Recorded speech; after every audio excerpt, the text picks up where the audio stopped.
बिस्मिल्लाहिर्रहमानिर्रहीम। अस्सलाम वालेकुम नाज़रीन। आज मैं आपके लिए लेकर आई हूँ करेले के 8 बेहतरीन फ़वाइद।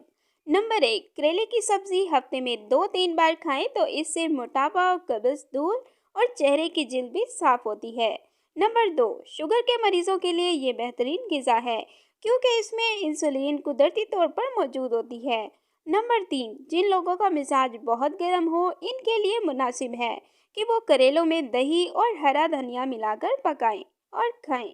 नंबर 4, बसारत को बेहतर बनाने के लिए करेला बहुत मुफीद है। नंबर 5, करेले का जूस बनाकर अगर इस्तेमाल किया जाए तो फेफड़ों के कई मसाइल से छुटकारा मिल जाता है। नंबर 6, करेले का इस्तेमाल करने से कील मुहासों से छुटकारा मिलता है। नंबर 7, करेले का इस्तेमाल कैंसर से बचाता है। नंबर 8, करेले के इस्तेमाल से ब्लड शुगर लेवल को मतवाजन रखा जा सकता है। Thanks for watching. Please subscribe my channel health clinic.